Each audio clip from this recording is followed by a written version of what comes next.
Hey, it's Tucker Carlson. There's never been a candidate for president the media hated more than Robert F. Kennedy Jr. You thought that title belonged to Donald Trump. Of course it must, but go check the coverage. Trump got a gentle scalp massage by comparison when he announced. When Trump rolled out his presidential campaign in 2015, the New York Times waited until the 17th paragraph of the story to attack him. But as well known as he is, the paper said at the time, Trump is also widely disliked. And then they cited a poll to back it up. That was the attack on Trump. 8 years later, the Times attacked Bobby Kennedy in the very first sentence of the story. Quote, Robert F. Kennedy Jr., the paper declared, announced a presidential campaign on Wednesday built on relitigating COVID-19 shutdowns and shaking Americans' faith in science. Shaking Americans' faith in science. Imagine if you were an ordinary New York Times subscriber reading that over coffee in your pre-war rent-controlled duplex on Columbus Avenue. You'd think Bobby Kennedy just declared war on the Enlightenment. My fellow Americans, I have come to shake your faith in science. Join me as I drag our nation back to the medieval period. You'd be appalled. CBS News viewers likely were appalled. In its coverage of Kennedy's announcement, CBS denounced the candidate's views as, quote, misleading and dangerous. The LA Times called him a threat to democracy. At the offices of National Public Radio in Washington, a full-blown Category 5 hysteria typhoon broke out. NPR devoted an entire segment to savaging Kennedy, not just as a candidate, but as a human being. NPR described him as someone who, for his own perverse reasons, has made, quote, debunked and false and misleading claims that undermine trust in vaccines, and who, in his spare time, provides moral support to crazed extremists who, quote, rally under the banner of what they call liberty or freedom. People magazine didn't even bother to report a single word of anything Kennedy said at his announcement, and instead wrote an entire story about how his relatives hate him. Kennedy's younger sister, Carrie, the magazine reported solemnly, does not approve of Bobby Jr.'s harmful views. His harmful views! Bobby Kennedy's thoughts alone are evil enough to hurt people. That's been the tone of the media coverage around Bobby Kennedy Jr. for the past 18 years, since July of 2005. That's the moment that Kennedy published a magazine article suggesting there might be a link between the rise in diagnosed autism cases and the ever-expanding schedule of mandatory childhood vaccines. The day that story was published, Kennedy's reporting was considered so solid that two outlets ran it simultaneously, Rolling Stone and Salon.com. Unfortunately, neither one of them understood what they were up against. The pharma lobby rolled out the most ferocious public relations campaign in memory, and both publications swiftly caved. Both pulled the story and then disavowed it, groveling as they did. No one in the national media bothered to explain why autism diagnoses had skyrocketed. If it wasn't the vaccines, and maybe it wasn't, then what was it? To this day, there has not been a convincing explanation. Instead, reporters just attack Bobby Kennedy. They've called him a lunatic and a Nazi.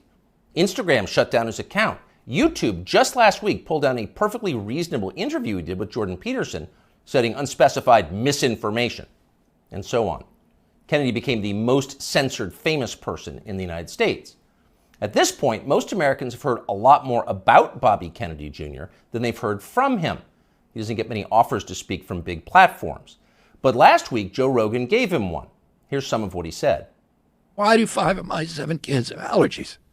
You know, and of course we know why, because aluminum adjuvants give you allergies. They're designed to make you, to create a hyperimmune response to foreign particles.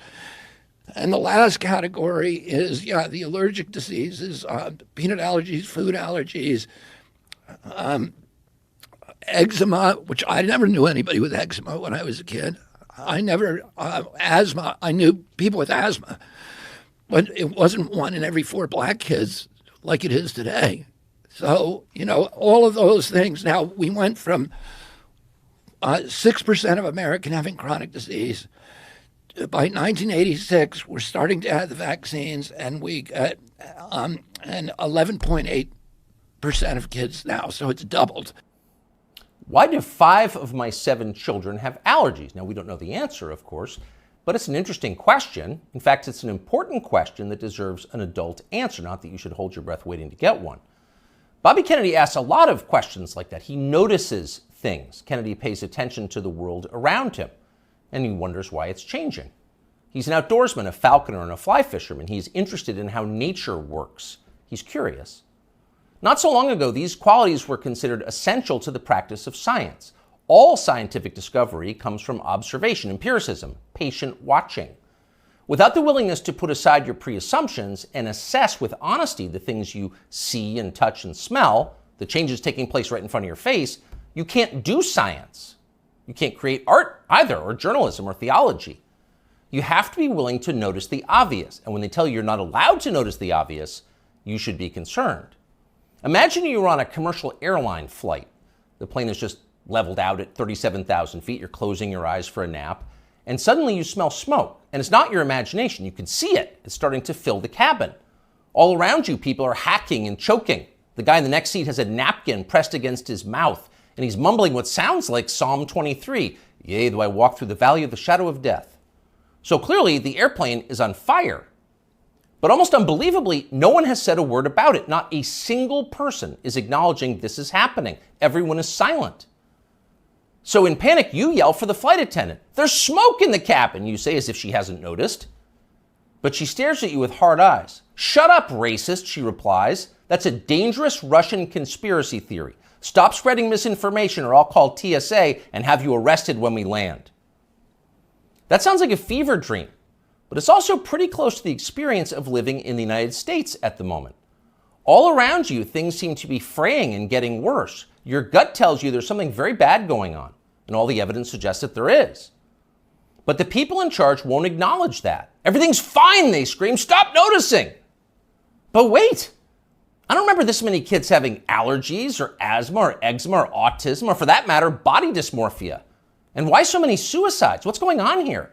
Shut up, stop asking questions. That's their answer. But Bobby Kennedy won't stop asking, and that's why they hate him. As Kennedy spoke on The Rogan Show, a reporter for Vice.com called Anna Merlin was watching. Merlin was so enraged by what she saw that she dashed off an article attacking Joe Rogan's employer for allowing the conversation to take place. Spotify has stopped even sort of trying to stem Joe Rogan's vaccine misinformation, read the headline. The piece never even described much of what Bobby Kennedy had actually said. Merlin dismissed the entire interview as, quote, a detailed survey of Kennedy's most dangerously incorrect views, a far too extensive list to outline in full. In other words, we here at Vice don't have time to describe all of Bobby Kennedy's lies, but trust us, they were lies. Then Merlin called Spotify to see if she could get the episode censored. Much to her profound frustration, Spotify refused to censor the episode and kept the interview on its website. So she spent the next several days ranting about all of this on Twitter. People were listening to the wrong things, and Anna Merlin was mad about it. So was Peter Hotez. Hotez is a pediatrician from Texas who became moderately famous on MSNBC during the COVID lockdowns as a Biden shill and a vaccine promoter. Hotez read Anna Merlin's piece and then huffily retweeted it. Effectively, why is Bobby Kennedy allowed to talk in public? And that gave Joe Rogan an idea. Why not have Peter Hotez debate Bobby Kennedy on his show? You claim he's wrong. Why don't you explain why he's wrong? That seemed fair. But Hotez wouldn't bite. So Rogan offered to give $100,000 to Hotez's favorite charity if he agreed to come on. Soon others made their own pledges and the pot swelled to over $1 million. But still, Peter Hotez wouldn't come. Instead, he scampered back to MSNBC, where one of the channel's oilier hosts assured him he was doing the right thing by dodging the debate. Arguing with Bobby Kennedy is morally equivalent to debating a Holocaust denier, the host said. No decent person would do that. And of course, Hotez agreed. Quote, 200,000 Americans needlessly perished because they believed the anti-vaccine disinformation and refused to take a COVID shot. So really, talking to Bobby Kennedy would be a lot like abetting murder. And Peter Hotez, MD, PhD, was not going to do that. But wait a second, you ask yourself. Let's think about those numbers. 200,000 people died because of vaccine disinformation from Bobby Kennedy and people like him? How do we know that? Is that really science? No, It's not science, because we don't know that. We can't know that. There is no way to know that. Peter Hotez's claim is a political attack posing as science, and he specializes in those. Here he is on television during the so-called pandemic. It's all about mask compliance. That's going to be absolutely critical, because if you don't have masks, remember, this virus aerosolizes. So even 6 feet is not enough. It can go 17, 18 feet, several meters. What we really have to do is have vaccine mandates in the schools. We should have a rule that anyone who walks into a school over the age of 12 has to be vaccinated. This is the nature of the anti-vaccine movement in this country. It's somehow married now to far right-wing extremism and white nationalist group. Anyone who's unvaccinated and has been lucky enough to escape COVID, your luck is about to run out. And I call it anti-science aggression coming from Senator Rand Paul, Senator Johnson, members of the House of Representatives, in addition to those two senators, are killers. It's all about mask compliance. We must have vaccine mandates for children. Take the vax or you will die. Anyone who disagrees with me is a white nationalist and a killer, and probably an agent of Putin. Do we say probably? Let's revise that. Certainly an agent of Putin. Again, here is Dr. Peter Hotez. We're starting to see now those same anti-vaccine messages that's coming out of the U.S. And now we're finding it in Africa and Latin America. And remember, what the other reason we're seeing this is the Putin government has, this has been reported by U.S. and British intelligence, has been piling on with this whole systematic program of what's being called weaponized health communications, trying to destabilize democracies with anti-vaccine, anti-science messages and targeting. So according to British and U.S. intelligence, anyone who disagrees with Dr. Peter Hotez is a disloyal American working to destabilize our democracy on behalf of Vladimir Putin. Now, by comparison, never in his life has Bobby Kennedy Jr. said anything half that demented. But keep in mind, Peter Hotez claims to have a valid medical license. He is allowed to treat patients. After a while, even MSNBC viewers were going to have some questions about a guy who talks like that, and apparently some of them did. As the lockdowns wore on, the population started to notice that many of the core claims the TV doctors were making were untrue. You'd only need one shot. If you got the shot, you would never get sick. You would never pass the virus to others, and so on. They said these things, as you know, again and again. Ultimately, they were proven wrong, but they never admitted it. They just attacked the people who noticed. Here's Dr. Peter Hotez calling for the Biden administration to arrest anyone who questions the COVID vaccine. The Biden administration has to realize that anti-science is a killer, disinformation. Yeah. It's not even just disinformation. This is an anti-science empire right now, and we need Homeland Security. We need the Justice Department. We've really got to figure this out, and the Health and Human Services will not be able to figure this out on their own. It's not a medical problem. It's a law enforcement problem. They've doubted me. Arrest them! It's a horrifying outburst if you think about it. If you were on tape saying something like that, you would be deeply ashamed. But Peter Hotez is not ashamed. He's become even more grandiose. Hotez has written a self-congratulatory new book called The Deadly Rise of Anti-Science, a scientist's warning, as if you were a scientist. Here's how Hotez describes himself in the book's promotional literature. Quote, during the height of the COVID-19 pandemic, one renowned scientist in his famous bow tie, appearing daily on major news networks such as MSNBC, NPR, and BBC, and others, Dr. Peter J. Hotez often went without sleep, working around the clock to develop a nonprofit COVID-19 vaccine and to keep the public informed. During that time, he was one of the most trusted voices on the pandemic and was even nominated for a Nobel Peace Prize for his selfless work. He also became one of the main targets of anti-science rhetoric that gained traction through conservative news media. End quote, though we could go on. So here you have a renowned scientist, selfless, trusted, going without sleep, self-denying, persecuted by extremists for daring to tell the truth. The Albert Schweitzer of cable news. That's Dr. Peter J. Hotez. The fact that a partisan buffoon like Peter Hotez can describe himself this way with a straight face and the backing of a publisher makes you despair for the country's future. But don't despair. There is hope. Hotez will never debate Bobby Kennedy Jr., but it doesn't matter. Kennedy has already won. He's more honest than Dr. Peter Hotez, and that's obvious to anyone who's paying attention. A New Economist poll shows that Kennedy is more popular and far less hated than either major party frontrunner. After almost 20 years of being silenced, Bobby Kennedy Jr. is being heard. And why wouldn't he be? Kennedy's theories about vaccines may be right, they may be partially right, they could be even utterly wrong. No one's proved it either way. But what we can say with certainty is that America's medical establishment has beclowned itself for all time. Its official positions on vaccines, psychiatric drugs, puberty blockers, reassignment surgeries, a long list of other politically fashionable priorities have no connection whatsoever to legitimate science. It's all effectively witchcraft. At the annual meeting of the American Medical Association in Chicago last week, for example, delegates issued a statement attacking the body mass index as a tool of, quote, racist exclusion, which has caused historical harm. Next year, they will denounce thermometers and stethoscopes. They're insane. Compared to them, Bobby Kennedy is a mainstream figure. And people understand that. That's why he's winning. And you know he's winning by how his critics are doing. So just 4 years ago, Anna Merlan was regarded as an important expert on conspiracy theories and misinformation. She'd written a book on the topic. Here she is talking about it.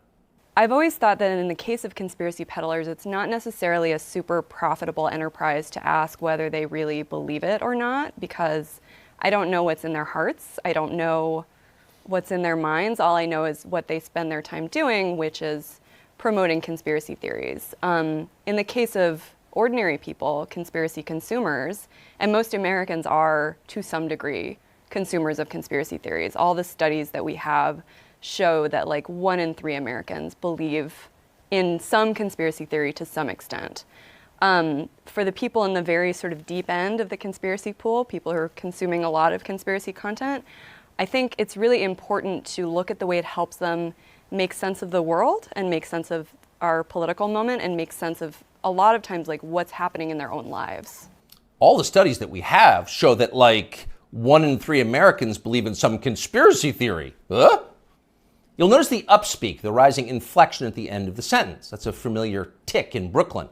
It's designed to turn a declarative sentence into a question and thereby belittle the listener. Do you follow me? Is this too complicated for you?